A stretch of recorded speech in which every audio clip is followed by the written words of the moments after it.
I am in this Hyundai Elantra. This car is horrible. You do not want to be driving this car. So I'm about to show you guys what's going on with this. The problem is here on the front right side, and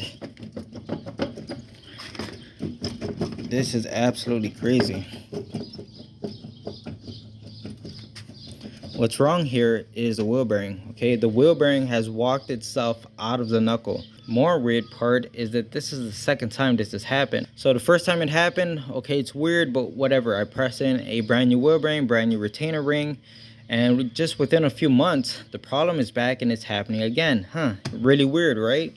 So this time, instead of just pressing in another wheel bearing, clearly something is wrong with the knuckle. And in case you're wondering, this car was in an accident. Okay, it was a hit and run. You can see the fender's bent right there, and it got hit so hard that the owner said the car almost flipped over. He said it like completely tilted, and it was on two wheels when it got hit. That's how hard it got hit. So the car almost flipped over. That's crazy, right? So anyways, when he first brought it to me, the strut assembly was bent. So I put a brand new strut assembly from AutoZone. You can see that's it right there. Soon after the accident, that's when the wheel bearing walked itself out, and then we put in another one, but it's only been a few months and the problem is back again. So what we're doing is we're actually going to be replacing the entire knuckle. We got a brand new one here. We got a brand new wheel bearing, which at the moment I have in the freezer right now to help make it a little bit easier to press in. We have a new hub, new retainer ring, new front brake pads, and new front rotor, because whenever a wheel bearing gets this bad, it ends up taking out the rotor and the pads with it. And this is why whenever a wheel bearing starts to walk itself out of a knuckle, you have to replace the brakes, because look what's going on with the brake pad. See all that mess? Look at the rotor. So it allows the rotor to sit at a weird angle, which presses up on the caliper bracket, which in turn destroys the rotor and destroys the brake pad. The rotor out of the way, we could get a closer look, see how much all this stuff moves. And if we look behind here, you see our retainer ring is sitting right there. It's not in its groove. And once that retainer ring pops out, it's a done deal. I got the CV shaft out of the wheel bearing. You can just see this mess that's going on here. Now the one thing I failed on was I should have just bought a new ABS sensor, because I took the screw out of this one already, and I don't know, this end right here looks like it might be all mangled up, but I guarantee you it's going to put up a fight on trying to remove it. It might even break. Okay, so that slides right on there, no issues at all. All right, so now I feel a lot better about pressing in this hub. It looks like we have to get the shield off of this one before we put the hub on it. All right, so I got the sensor out, but it didn't really survive. You can see that end is all mangled up. It was in there really good. There's no way in hell this thing was coming out without damaging it. It's not a big deal. We'll buy a new one. Listen to this wheel bearing.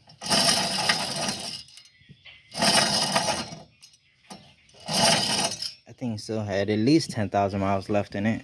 All right, so I put the knuckle back on the strut and put one bolt in it, because I thought I was gonna have to get my slide hammer to pull the hub off so we could get to this shield back here. But I was like, you know what, let me just give it a few love taps with my hammer. So it's what I did, just hit it like ding, ding, ding, and the whole hub just came right out. That's nuts. So anyway, here's what we came for. You can see it kind of mangled it up down there. It's not a big issue. You can see how it lines up right where the caliper bolts up. So it is some sort of spacer. So it definitely needs this shield. Not to mention, there's a fastener that goes right there to hold the ABS sensor right there. So this shield has more than one purpose. Right, so here goes our old knuckle.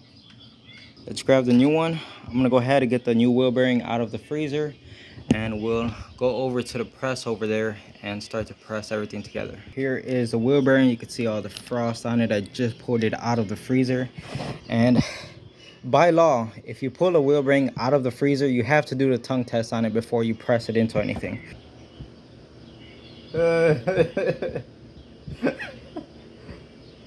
Ow. Ow. I was not expecting that to work, but it did. All right, well, okay, now my tongue hurt. That was a stupid idea. I got the taste of like the oil that they put on the wheel bearings. I got it in my mouth. All right, so I got everything lined up. Press in the new bearing while it's still cold. And yes, my tongue hurts me right now. It's alright. Oh.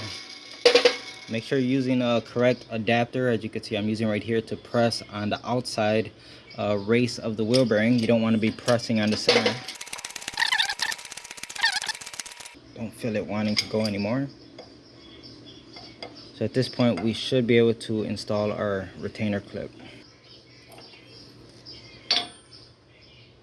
Looks really good to me. All right, so it wasn't fun, but you can see I got the snap ring in place, and trust me, it's 100% in place. All right, we don't need to have this problem again, and trust me, the last time I did this wheel bearing, I made sure that snap ring was in 100%. I have no idea why this keeps happening on the old knuckle, but this one is in all the way around. Just trying to show you guys, no BS. All right, I even went around it with this punch and a small ball peen hammer, as you can see, and tapped around the entire ring just to make sure it's in its groove. There's nothing more I could do. This thing looks like, and it is in place. So let's go ahead and put the front shield on it, and then we'll press in the hub with some CRC just to protect it a little bit. And this can is just about empty. Boom, like a boss. Got a brand new can right here. Whoa, settle down. All right, let's turn it around. Spray this side real fast. Mainly I want to protect all this bare metal right here. Does it really matter? No. But why not? So we are pretty much all set up here. Got our shield in place, new hub, and you can see the center race is being supported right there, and then I have that socket in the center to pretty much raise this whole thing up. And we are just about ready to go here and start pressing this thing in. Like I said earlier, it's really important that you support that inner race so you don't end up basically pushing out the guts of the wheel bearing while you're trying to press in the hub. All right, so it's all set. It's completely pressed in till it bottomed out. Basically, you want the hub to be completely flush with the inner race of the wheel bearing, and use a, something like this on the backside when you're pressing it in to support that inner race. And once it bottoms out against this, they're both completely flush. We'll spray this so it just doesn't rot away. Okay, so the knuckle is reinstalled. Just gonna go ahead and spray the hub. Should be good. I've already gone ahead and cleaned the rotor with some brake parts cleaner. All right, so we are all set here. Everything is put back together. The caliper bracket was cleaned and had the rust removed off of it so the pads could move freely. The slide pins were cleaned and greased up. As you can see, everything is put back together. The dust shield is not touching anything, or the backing plate. It's not touching the rotor. Everything's good to go. All I have to do is put the axle nut on here and look up the torque spec so we can torque this down. All right, so the axle nut has been torqued down, and I just want to show you guys that there's no more play. This thing is nice and solid. It's not shaking anymore. So let's go pop on the brakes on the other side. Well, that wheel bearing issue and noise is gone, obviously, but this thing doesn't drive very good. It just, all kinds of noises come from the car. Suspension, steering wheel is off, the alignment's off. You can just tell that the alignment is way off on this thing. And yeah, and while I was in there, I noticed that the tie rods are bad on it. So this car just drives like a bag of bricks, you know what I mean? So it needs a ton more work. I'm in a Ford Escape. Not sure what year is this one, maybe like a 2009. Just got dropped off, came in on the hook because the owner said the front right brakes were smoking. The pedal was kind of, and I could feel it right now, the pedal's kind of hard to press. And she said the car was sluggish, like you're trying to fight against something just to get the car to accelerate. So I'm suspecting a locked up caliper on the front right side. So we have a brand new brake hose as well as a new caliper to put on that side. Whenever a car comes in with locked up calipers, I always replace the brake hose because you never know if the problem is inside that hose.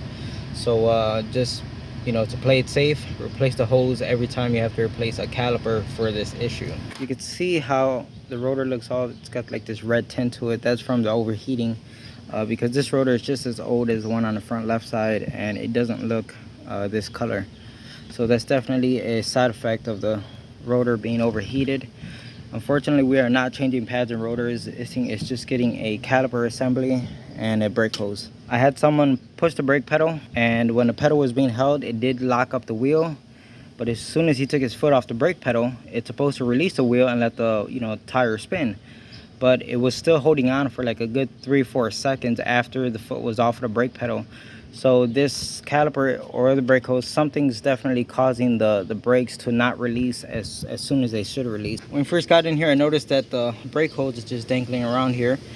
And looking at it closer, I noticed that the 10 mil bolt is still in it. You see it right there? And this bracket should be attached to the strut. Yet the bracket is still right here in the strut. So basically someone came in here at some point to replace the front struts, and instead of removing the 10 mil bolt right there, they literally just broke the bracket off of the strut. They put the new strut on and then didn't bother to transfer all this stuff over to a new strut right there where it belongs. Isn't that crazy? The laziness of people. A woman texted me like 2 or 3 weeks ago saying if I fix bodywork. I told her no. So it looks like she got it fixed. It looks like she might have went to Mako or something. Paint does not match. The paint looks like crap. You can see the clear coat running right there. You can see obviously we got some filler, maybe some Bondo right here. The worst thing of all is they masked off her fog light. They painted this corner of the bumper, and then they gave her the car back. They never even bothered to take the masking tape off. Isn't that crazy? That's amazing. I hope she didn't pay for this. Alright, so I'm pretty much all done here. You can see everything is installed, torqued down. We've already got all the air out the system, which is pretty easy. So he's inside the car right now holding the brake pedal. As you can see, we have no leaks, nothing is dripping. Everything's looking real good, and just by gravity bleeding, the pedal feels already fantastic. This thing is pretty much set to go. What we're gonna do is pop the wheel on it, and we'll do that same test again with him letting go of the brake pedal, and we'll see if it lets go of the rotor, and we could spin the wheel as soon as he lets go of the brake pedal. Push the brake pedal. Let it go. Working just how it should. As soon as he lets go of the brake pedal, I could now move the wheel. Press it. All right, let it go. There we go. That's it. It's all set, guys. Let's take it out for a test drive. And the brake pedal feels normal now. It feels like a normal car. Before, it felt like you were kind of pressing up against like a brick wall. The pedal was just like stupid hard. Not to mention, the car doesn't feel like it's trying to drag 11 tons of weight behind it. You know, we don't have a caliper that's holding back a rotor from rotating. So everything feels real good. The car accelerates just fine now, and the brakes feel good. That's it. The owner can come pick it up. Got this 97 Toyota Avalon here. It's going to get rear brake pads. We are changing a power steering pump, serpentine belt, power steering belt, and the 2 hoses coming to the reservoir right here. So this line that goes directly to the pump from here, and this line that kind of works all the way around. You can see this one's nice and shiny. I've already changed it. See how nice and clean the pipe is. It goes down and all the way around underneath the cradle. It's a freaking nightmare to change. It's stupid hot today. It's like 100 degrees outside.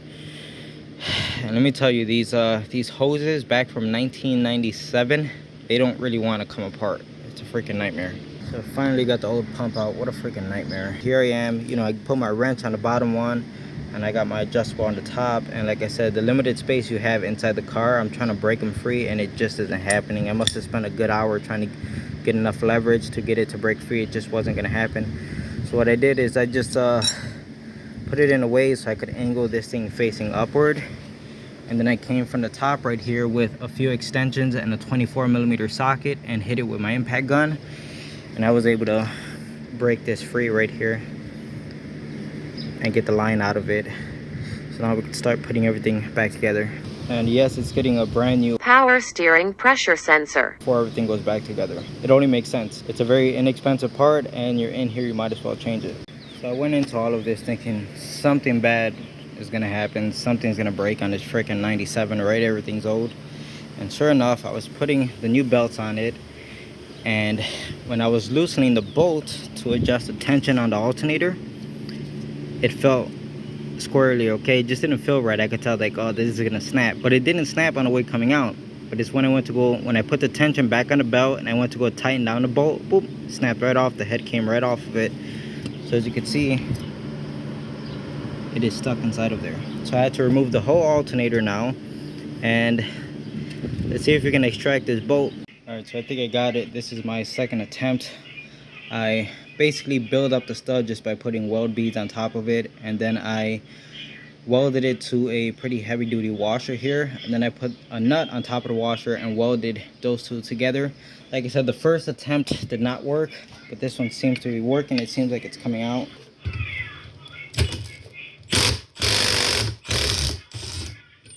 So I'm gonna grab a tap. We'll go ahead and clean out the threads inside of there and find a new bolt for it. So I found one right here. There was a little bit longer, so I could shorten it down, but the threads didn't come back as far. So I just put it in a tap right here, or a die, and just ran it down with the impact gun to make new threads on it while it kept keeping it cool with penetrating fluid. You can see it's smoking. But I think this is gonna do. The threads go in far enough. So we'll go ahead, let this cool off, and we'll use this bolt on the alternator, and we'll slab it up with some anti-seize. This came out real good. I mean, that thing was really difficult to tap. I felt like I was gonna break my tap off inside of there, but it turned out okay, and now the bolt threads in nice and smooth. Okay, so the alternator is back in place. Everything's bolted down. I swear I cannot catch a break with this. I had to take the pump off again after almost having everything put back together, because I couldn't push the pump back close enough to be able to get the belt on the pulley and then to tension it. So what was happening here is when you go to swing the pump up, this part of the pump hits something on the engine. And if you look at the original design, there is nothing there. So it has all this clearance for the pump to rotate, because keep in mind the pump is adjustable, and that's how you put the tension on the belt. So you can see on the new one, they're different. Now I might be able to remove this bolt, because I'm not sure what this bolt is doing, because if you look at the original design, there's nothing there. There's a hole going all the way through, which they have they have a bolt on the front threading into it. So I'm pretty sure this one long ass bolt right here is doing nothing, and I could probably remove it, but I don't think it's gonna fix the issue, because it looks like whatever is hitting on the engine is actually hitting on this piece of the casting right here. Okay, so with the bolt removed, I test fitted on the car, and it still doesn't fit. It's like I said earlier, it's pretty much hitting on this piece right here that doesn't really belong here. I don't understand the aftermarket company on how, this shit makes no sense to me. I think what I'm going to do, guys, is I'm gonna go ahead and cut this off. I'm gonna get my angle grinder, and I'm gonna cut right here and right here. Okay, so here goes the part I cut off. You can see what it looks like now. All right, see all that clearance we have? And I already test fit it on the car, and it looks like it's gonna work. So I loosely got the pump sitting here, and you can see this is how the pump adjusts the tension for the belt. See how it moves back and forth? So this is the clearance that I have now, and it looks like it's gonna work. I have to put the pulley on it and confirm that. But before, without cutting that metal piece off the casting, the pump would only go up like that far, and it would hit the engine. And that's it. This is the only play you had, and it wasn't enough to slip the new belt over the pulley. And as you can see, now we go all the way almost to the top. I'd say maybe like 80. That's probably like 80 or 75% right there. But it's a big difference from just being able to do this right here to now going all the way up here. So it looks like it's gonna work. Let me try to put this pulley and belt on it. Okay, so that first attempt was not enough. It was not enough to get the belt over the pulley. So I took it off and I cut the casting one more time, and look how much range we have now. 100% now. So I should be able to get the belt on now. That's how much I had to cut off of the pump in order to get it to work. So let me go ahead and clean up any of the little shavings that I have on the pump. I'm gonna press on the pulley and put all this stuff back together. Alright guys, so it's the moment of truth. Got the battery reconnected. Both of the new belts are installed. Alternator is good to go. The water pump, the power steering pump is good to go. Everything's looking good. Everything's connected. So I'm going to add some brand new power steering fluid, start it up, and hopefully we have no leaks. So the fluid is topped off. I just need to continue bleeding the system, but taking a look at it, I don't see any leaks or drips or anything, so everything's looking really good to me.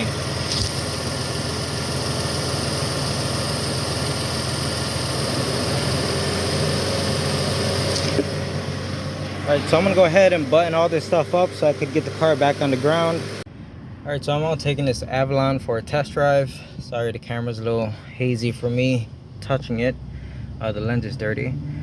But I went ahead and knocked out the rear brake pads because it's something else I had to do on this car. So the brakes feel good, no noises or anything like that. It was just kind of maintenance, you know what I mean?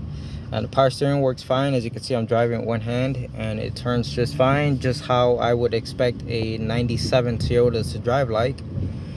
But honestly, I feel like, let me mention that there is no noises at all from the power steering pump. Everything is nice and quiet. The new belts are nice and quiet, but I feel like the owner is not really going to be happy with the power steering. It's hard to explain, but basically the power steering wasn't that bad to begin with. I could feel some resistance. You could tell something wasn't right. You could tell like the pump wasn't working at its 100%. Let's just say the pump was working at like 80% efficiency. So the power steering still worked on it. It just felt a little bit harder than it should feel. And now that, to me it drives perfectly fine now. But it was never really bad to begin with. It was never horrible. All right, so it's about 3 days later and this Toyota Avalon is back. Yes, a comeback for the same exact issue. Power steering is not working. The fluids are full. It's not leaking anything. So either the pump we got from Rock Auto has failed already, or that pump was never the issue. There's something else going on here. All right, so I lifted up the front end of the car so the wheels were off of the ground, and with the engine running, the power steering still felt a little tough. Now when you don't got the weight of the vehicle on the front of the car, this thing should be as smooth as butter. Even if it wasn't working at its like peak efficiency, it should still get real smooth and easy to turn. And it wasn't horrible, but I could still feel some resistance. That makes me think that maybe there's something wrong with the the rag joint, the steering joint, where it connects to the rack and pinion. There's like a universal joint, and those things sometimes get full of corrosion and they cause like a stiff steering. Now I tried spraying this even before I put the pump on it because I know of this type of issue. So before I even put the pump on it, I tried spraying that joint with like penetrating fluid, and a lot of times that'll loosen up the steering if that's the issue, and it leads you down that path. Okay, maybe the joint is no good. But I did it before I put the pump on and I really didn't notice a difference, which is why it led me to the pump. So as you can see, I had to pull out an assortment of different tools. What I wanted to do was remove that U-joint that I was telling you that goes from the steering shaft to the rack and pinion. And I know it's a lot of work. I had to remove this from here, and then the other like rag joint from the inside. You can see that it goes right there. But it was a lot of work, but I had to get down to the bottom to see if this is a problem or not. And if not, I don't want to have to do that pump all over again, assuming that the pump just went bad so fast. So I figure, you know what, it's worth the effort. So you can see this joint moves freely, but this one, I'm trying.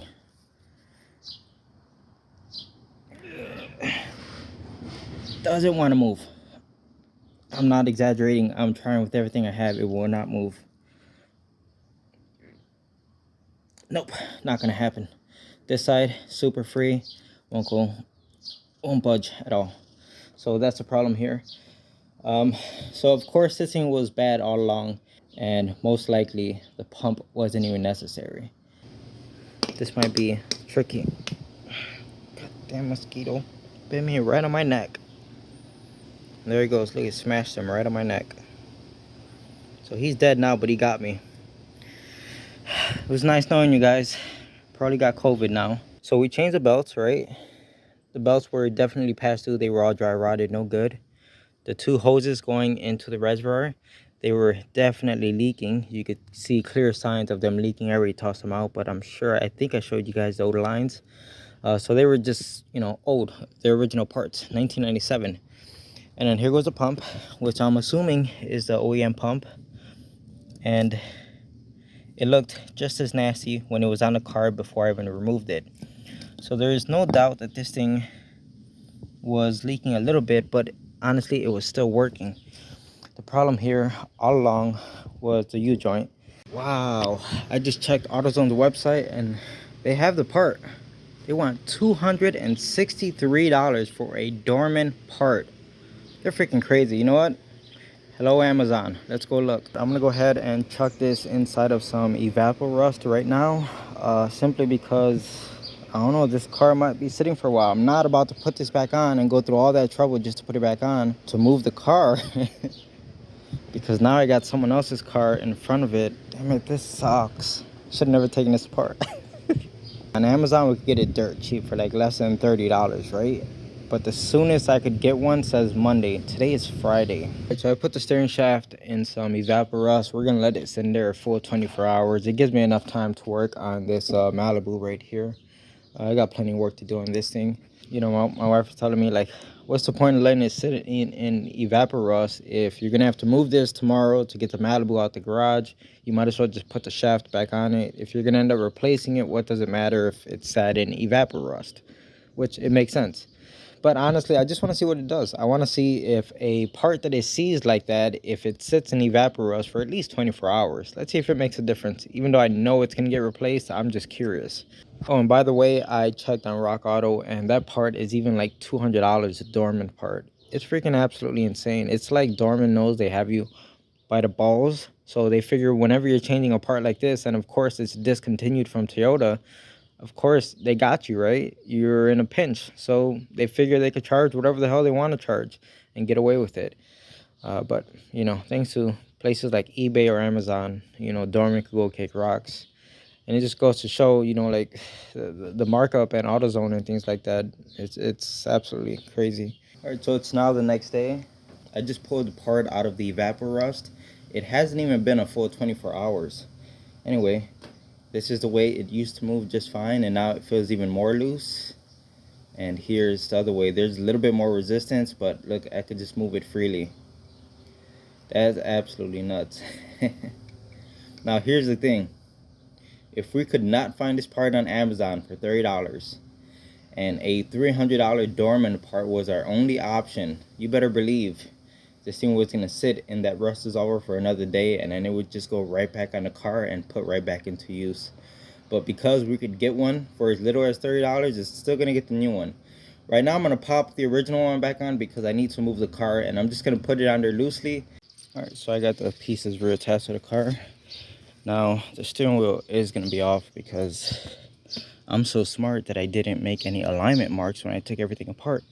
So I'm gonna have to put it together, just eyeballing it, take it for a test drive, and keep making small adjustments until the steering wheel is straight with the front wheels. But let's turn it on, see how the power steering feels. Well, as you guys can see, I got the steering wheel like a full 90-degree out. That's not a big issue. Once I put the new part on, I'm just gonna have to fine tune it and keep taking it for test drives until I get it right. That's what I get for not marking things. Just kind of shot myself in the foot there with a little bit of extra work, but not a big issue. Anyway, the biggest thing here is, man, this power steering on this thing is so freaking smooth. It is crazy. This is no longer a Toyota, guys. This is like driving a Lexus right here. This thing is like butter smooth. If the lady thought it was decent before, the first time she picked it up, and she was like, oh, it's great, it's great. I'll show you a text that she sent me. She's like, oh, it's like a brand new car, she said. Like this right here is like, this is crazy. She's gonna be freaked out by this because this is what like driving a new car is like. This thing's like, just like I said, like silk, okay? All right, so it is now Sunday the 13th. Oh wait, that's supposed to be Friday the 13th. I'm an idiot. Disregard. Anyway, we got the part in. So everything looks really good. It moves like silk, okay, butter, all directions, super easy. So what I'm going to do is I'm going to spray this joint right here, anything that has like shiny metal. I'm going to spray all of it with CRC. The CRC is not a lubricant, but it's going to protect any metal surface that is not moving. So I think it'll be perfect from here. It's not going to gum anything up or anything like that. We're just, you got to figure the original Toyota part on this thing lasted what, 24 years? This part right here is going to outlast this car being a junkyard before this part ever goes bad. I hope that makes sense. All right, so I got the new part installed. I got all the bolts in it, but everything's just kind of hand tight because I need to align the steering wheel with the front wheels. And so I'm gonna take it out for a test ride right now. And I'm just gonna keep making those micro adjustments until the steering wheel is correct. And once I get it in its right position, then I'll remove each bolt and put just like a dab of blue thread locker on each one. All right, so everything feels really good. The steering wheel is way better, but I mean, as far as it being straight, but it's not 100%. If I hold the wheel completely straight, what looks like straight to me, the car just goes off to the left just a little bit. So what I'm going to do is remove that joint and try to move the steering shaft over like one spline, and we'll see if that does the trick. But as far as the steering, feels really good, nice and smooth. And I noticed that whenever you're done making a turn, the steering wheel actually tries to return to center now, which it didn't really do that before, and you can imagine why. See, because that U-joint was locked up, so you had to like physically center your steering wheel after you make a turn, which really sucks. Let's go back to the garage and try to adjust. All right, so I've adjusted it about 3 or 4 times, going straight down the road. The steering wheel is as straight as I could get it. When I start nitpicking, like, oh, I could move it one spline to the left or one spline to the right, it's always off. It's never perfect. So of course I think it should go in for a wheel alignment. So I'm gonna tell the owner about that. All right guys, so that's it for this Toyota Avalon. Power steering is nice and smooth. I put the bolts in, everything's torqued down, all of it got a little bit of blue thread locker on it so it doesn't back itself out. And this thing's pretty much set to go. The steering wheel is as straight as I could get it. If the owner wants to nitpick, she could take it in for a wheel alignment. But yeah, it's working real good, and it's actually fixed for real this time. So that's it for this one. Thanks for watching.